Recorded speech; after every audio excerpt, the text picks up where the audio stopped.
The following is a rebroadcast of a previously recorded version of Acronym TV, but don't worry, you're going to love it, I promise. Heck, if you're anything like my guest, three-time Emmy Award-winning journalist Amber Lyon, it might even change your life. Acronym TV returns with new, timely episodes next week. See you then. How often in your daily lives do you want to stick your head out the window and do your best network impression and scream, "I'm mad as hell, and I'm not going to take it anymore"? How often? Once a month? Twice a week? Daily? Hourly?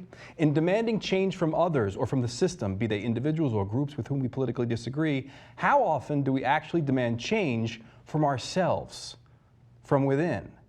Radical transformation and the healing power of psychedelics with Amber Lyon this week on Acronym TV.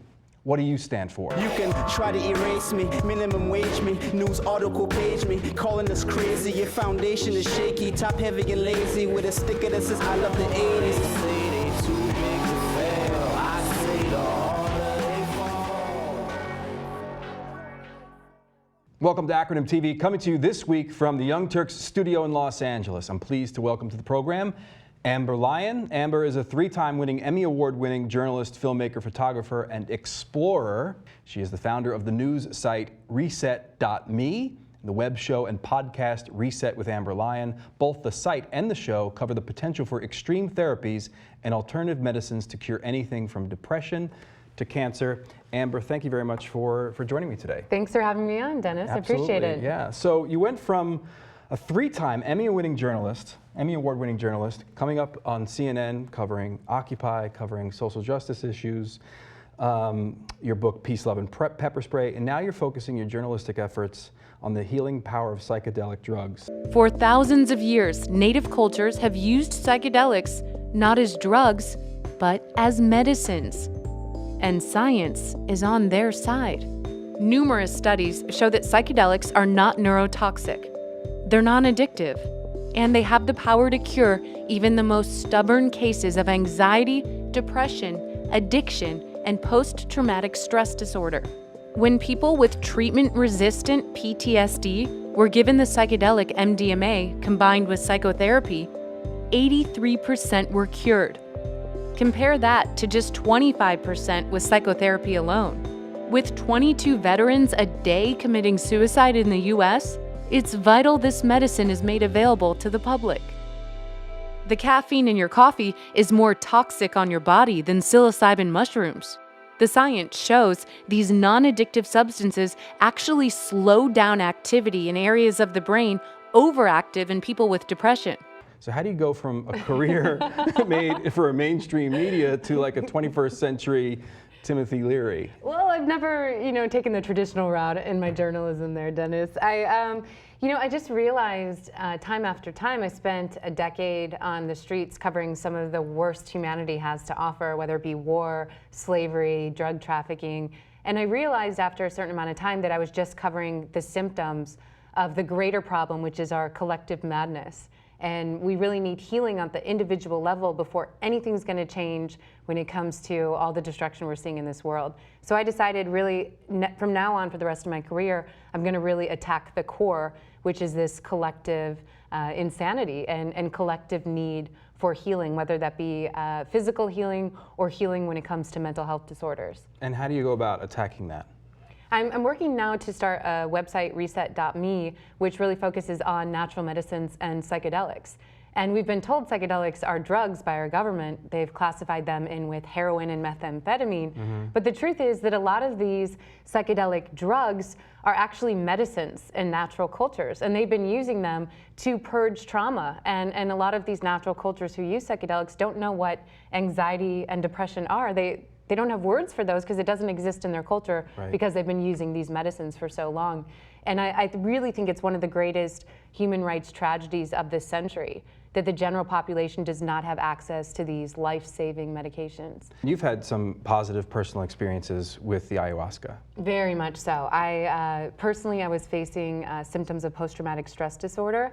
And as a journalist, I'd spent so many years on the streets covering prescription pain pill addictions to Xanax.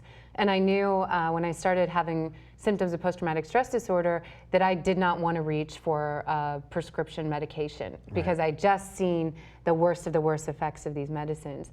And so I knew there had to be another way, and I started researching these natural medicines, and that's when a friend of mine introduced me to ayahuasca.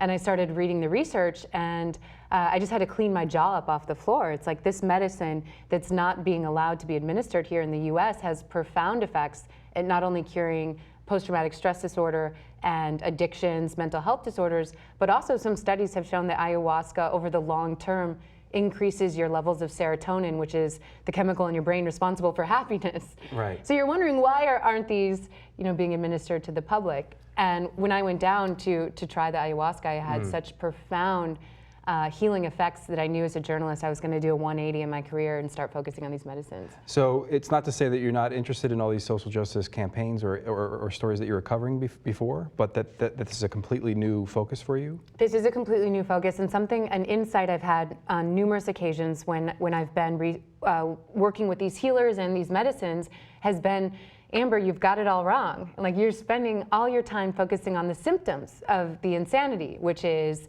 all of the destruction, the wars, the fighting.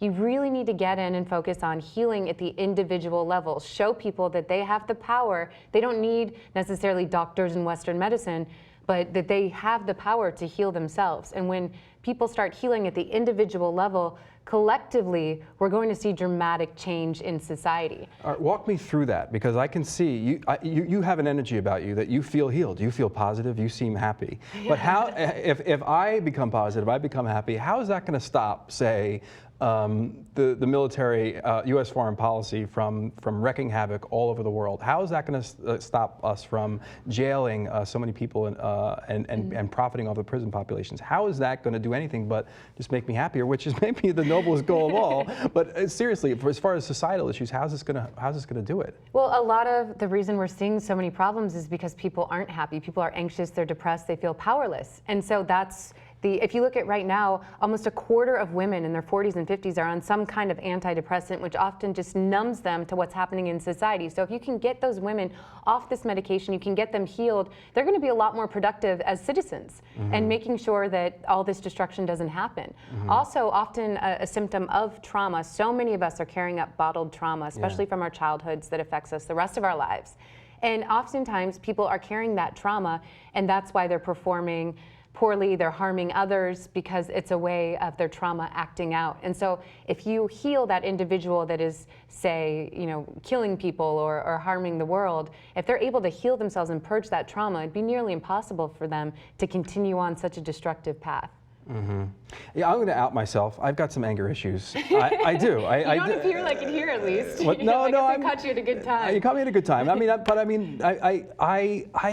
wake up every day and I look at the news and I feel impotent, right? I've been trying for 7-8 years at creating new media. I left a comfortable job teaching to start doing this kind of advocacy journalism that we were talking about. And oftentimes you feel like it has no effect. People watch the videos, people understand, people shake their heads, they might click an online petition. But I'm getting excited about the possibility for doing some mushrooms to deal with my anger. So talk me through how that might work. Okay, well, I found psilocybin mushrooms, we've been highly misled about them. I grew up in the middle of the country, so I thought if you take a psilocybin mushroom, because I drank the DEA Kool-Aid, that you're going to go insane the rest of your life, jump off a balcony, think you can fly, and end up dying. Right. And unfortunately, we've been misled. The truth is that psilocybin is one of the most profound chemicals known to the human brain. Some studies out of the University of Southern Florida have actually proven that psilocybin may regenerate brain cells or lead to neurogenesis. So when you're taking them, you're actually regrowing brain cells. They also slow down activity in areas of the brain responsible for depression. And some people believe they can reroute your serotonergic system. So say you have PTSD or chronic trauma, it can actually fix that. Studies here at UCLA found that psilocybin reduces anxiety in terminal cancer patients. So it's this profound, profound substance. So something that I used it personally to help with my post-traumatic stress disorder. And I've talked to several scientists who believe this could be the case, but I literally believe it restructured my brain. Like, I can't get anxiety. But people primarily take this as a recreational drug, right? College kids go away for the weekend, they get a camper, they get some friends, they drop some shrooms. Yeah, for sure. I mean, people really enjoy the experience. Right. You kind of, it slows down activity in your brain, so you're not really hallucinating, you're actually seeing the world more as it is. But the problem is, if we were to see the world as it is, we would be vulnerable to not even leaving our houses because we'd be so amazed at the energy coming off the table and the bright, vivid colors. And so a lot of people enjoy taking psilocybin recreationally. That being said, I'm looking at it through the scope of history, and these native cultures, especially in like Oaxaca, Mexico, the Mazatecs, they've been using psilocybin mushrooms as medicine for thousands of years. Right. I mean, I spoke with one healer there. I spent some time in Oaxaca, and I told her how they're illegal in the United States, and the government says they're addictive, which they're not. And she started laughing at me, you know, Right. because they've been using them for so long as a medicine, and it's not a drug there. Right. So why is it illegal here? That's a really good question, and I think it all goes down to, it all boils down to money. It can't be patented, so it's going to be very difficult for the prescription drug industry to make money off of psilocybin mushrooms. As well as just the propaganda and fear that's been generated around psychedelics in general. I think now that we've realized we were misled about medicinal marijuana, I'm hoping the country can kind of open their ears up to psychedelics as well and think, well, maybe if we were misled about a substance that's as profound as marijuana, maybe we're also misled about psychedelics, which is the case. I'm interested to shift the conversation a little bit to talk about your journey from CNN to where you are now. I'm completely independent now, which is the beauty of the internet. Right. So any journalist can start a website or a TV show and really have the power to get the message out without having these traditional dinosaur gatekeepers, which I think it would be really difficult to be doing the journalism I'm doing now on natural therapies and medicine in a mainstream outlet that's funded by prescription drug companies. Right. It would just be almost impossible. Right. So fortunately, I'm able to do what I need to do on my own. One of the story that you did for CNN was the BP story, where you went down and you showed people how the dispersants were. That's literally submersion journalism. Yeah, we were so upset because BP was just pumping all of these dispersants into the ocean, saying out of sight, out of mind, the oil's gone away. But really what the dispersants were doing was just breaking the oil down into little beads that were floating into the water column, which is the most important column of the ocean, the first 10 feet when it comes to biodiversity. And so we were able to go down and scuba dive underneath the water and say, hey, wait a minute, guys. There's still oil here, unfortunately, and it's killing all the bait fish and killing, you know, the lifeline of the ocean. Right. So again, the little cynic creeps up in my head and says, that's going to happen again. Right, Yeah. They keep drilling oil. They haven't put any regulations on, and the healing power of psychedelics is going to help us with that. In what way? Well, that's another thing I've kind of questioned myself. Like, am I on the right path? And I think that the destruction and devastation and craziness right now is so insane that it's really difficult to think you can make a difference at any point.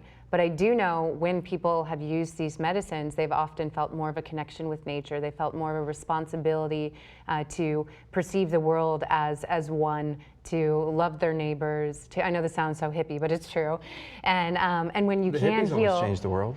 And exactly. Right. And you know, there are people, businessmen and bankers, who've gone down, and stockbrokers, very famous ones, who've gone down and tried these medicines, specifically ayahuasca, and completely done 180s in their career. And instead now they've changed to responsible investments or to opening their own retreat centers. So it's pretty profound the amount of change people receive when they do try these medicines. So my goal with all of my work journalistically from now on is to get out accurate information about these medicines and make sure that eventually we are able to enact policies that allow everyone on this planet to have access to them. Because once everyone on the planet is able to do mushrooms and other psychedelics, then we're going to see a really massive amount of collective change. It'd be very difficult to go work for BP knowing you're still polluting the ocean and stuff after you've had many of these experiences, because you're really put in touch with nature. Okay, so let's talk about Reset.me then. This is your new venture. It may seem like a normal linear progression to you to go from CNN through this track to Reset, but it looks on the outside, like I talked in the introduction, about a radical inner transformation that's now going to manifest in the next phase of your career. What are your plans and hopes for Reset.me? Is just to really get accurate information out as a journalist, do my part as a journalist to let people know through anecdotes, through the science, how profound these medicines have been healing. And once again, we're trying to change the language too. The government's been calling them drugs, but a lot of these substances have been being used as medicines for thousands of years. So we're trying to reframe that and really just send people to a place where they have one-stop shop to find out everything they need to know, especially people who really need to hit the reset button in life, whether that be because they're suffering from anxiety, depression, addiction, or just overwhelmed by all the negative news. Yeah. I find a lot of people are just so anxious because they've gone down that rabbit hole. They know the reality of the US government, and they just feel so out of control. Well, something that's empowering that you can control is the state of your own mental health. And we try to give people tools on how to do that. And we're not just substance-based. We also cover meditation, flotation tanks, and other ways that are more accessible and legal in the US that ways people can hit that reset button. I don't know what a flotation tank is. But we're going to talk about that when we come back with Amber Lyon. This is Acronym TV. What do you stand for? Acronym TV is independently produced and individually supported. Help Acronym TV grow by finding us on these social networks and sharing our videos far and wide. Thanks.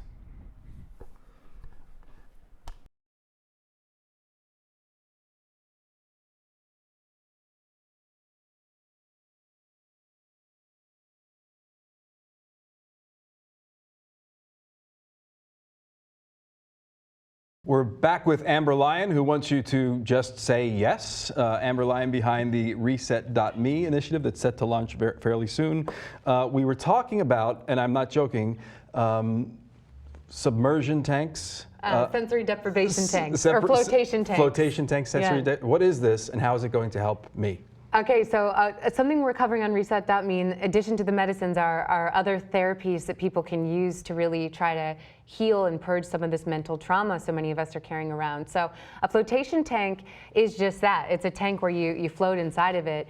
It's almost like getting into some kind of a dark box or coffin, and then you lay down, it's filled with water, and you lay back, and because the water comes up to your ears, you can't hear, because it's pitch black, you can't see.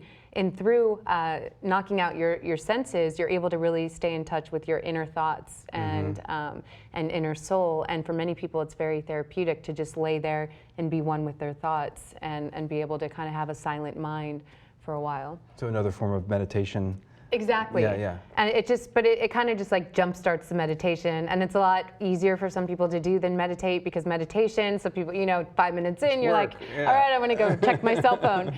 But this, you're actually forced to, because you go into a center, you're forced to sit there for that hour, or some people do it for hours, and actually be one with you. And some people swear by it. I've done it one time out here in Los Angeles at the Float Lab in LA, in Venice Beach.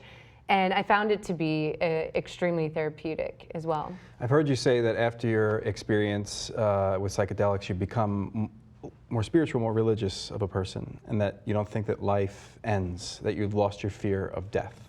Exactly. And as a journalist, that's a fear that just kind of was forced on me, because I had, not many, but I had several near-death experiences or traumatic experiences throughout my career. And so that had been something I'd been scared of, but while I was on these medicines, I was shown that we do not die, that your soul continues on. And I've been shown that message numerous times. And I think that... Unpack that for me. What do you mean you've been shown that message? Well, when you take these substances, you almost enter a dreamlike state where you are given intelligence. And so I know this sounds like hocus. I'm listening. I'm with you. But if you had talked to me a year and a half ago, I'd say, "What the hell is she talking about?" Now I completely understand it. And so you enter this dreamlike state where you're given intelligence and insights. And so an insight I've constantly been given is that quit fearing death. Death doesn't really exist. Death is made up by man to cause fear.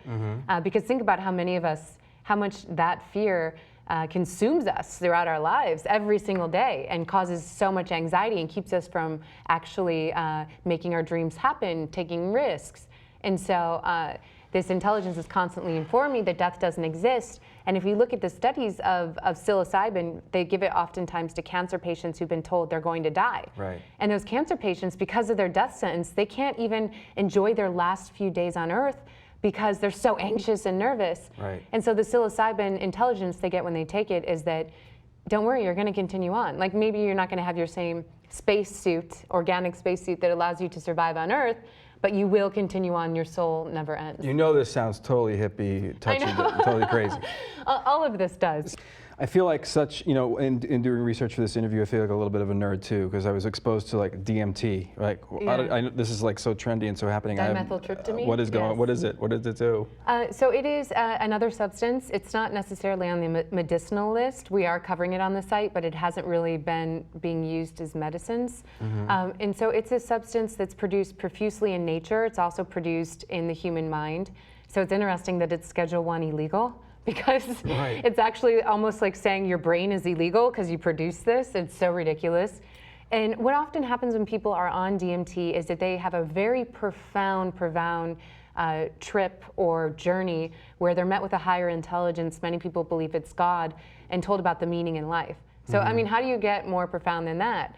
And so people are advocating to allow it to be legal because they're having such healing experiences through these spiritual experiences. But not a lot of research has been done to show specifically how it's healing specific ailments. DMT is also a main active ingredient in ayahuasca, which is what ended up curing my PTSD. Another phrase that I've heard you repeat several times is sacred geometry. Yes. I have a ring on now that's sacred geometry, yes. So I was a little bit of a mathophobe in school. What is a sacred geometry? So sacred geometry is like the universal language of the planet. And some believe it's the way plants communicate with one another. It's the fabric holding together all of this life. And also it's something that you often see when you're on some of these substances. For example, if you were to take psilocybin mushrooms, not that I'm advocating the illegal use of psilocybin mushrooms, but you can access them. It sounds like you're advocating the illegal use of psilocybin. It sounds like that's your new job. Well, not advocating. It's just saying that we need to look at the science, and also here's where you can access them legally around the world. And so sacred geometry is the universal language often of these medicines. It's when people close their eyes when they're on them, they see all these profound shapes, and also report seeing the same similar shapes.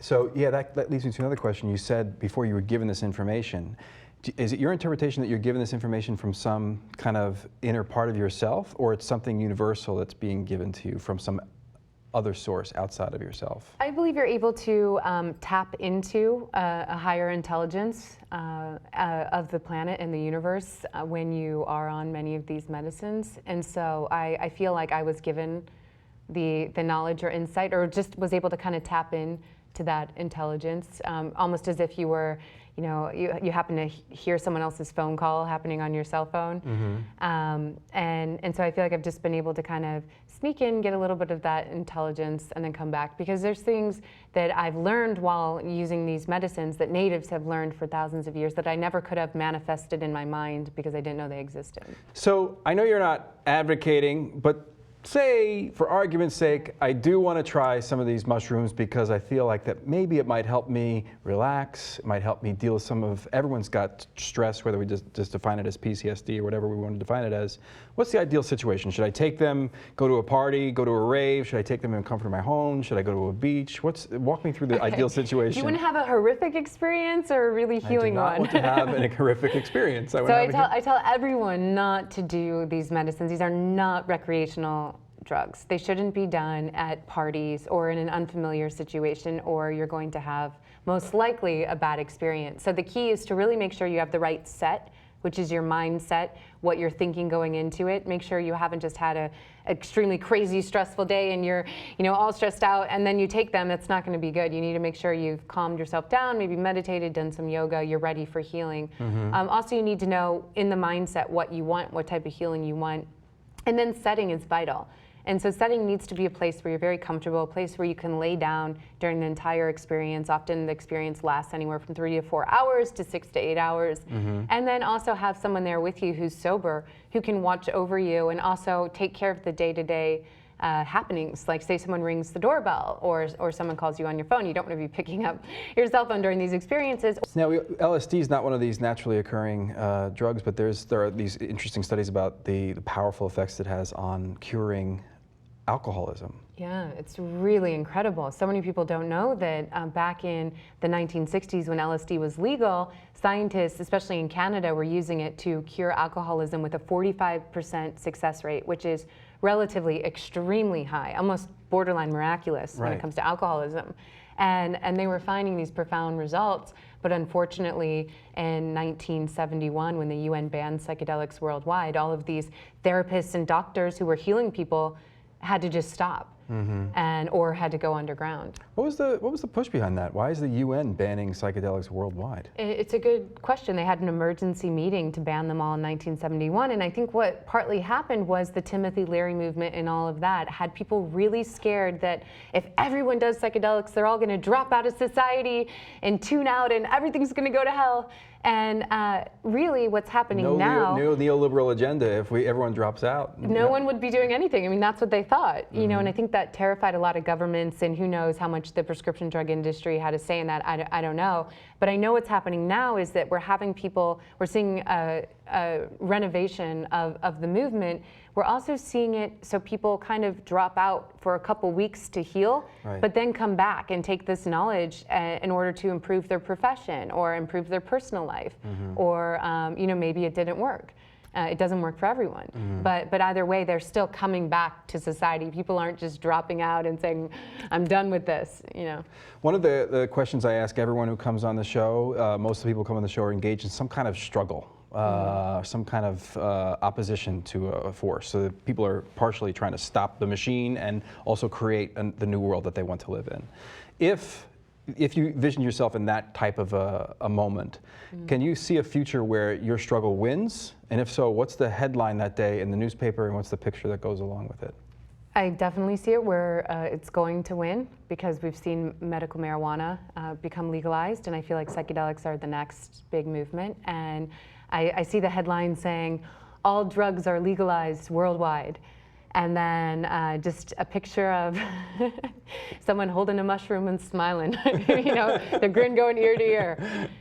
Yeah, wow. Definitely. Fantastic. So that's my hope. I have a lot of faith. I feel like now, especially the younger generation, because they've gotten their news from the internet, not from traditional TV media, and so they know that the drug war is not based on science. They think it's so ridiculous that they're really pro legalization because they just feel like they can't trust the government anymore to tell us how we can regulate our own consciousness in the land of the free that's making nature illegal. Great. Amber Lyon is from the website reset.me. I want to thank you very much for joining me today. It's been really enlightening, and I'm going to take some information from this episode and apply it to my personal life. You should, definitely, and call me and let me know how it goes. I will. Great. You've been watching Acronym TV, asking you to ask yourself, what do you stand for?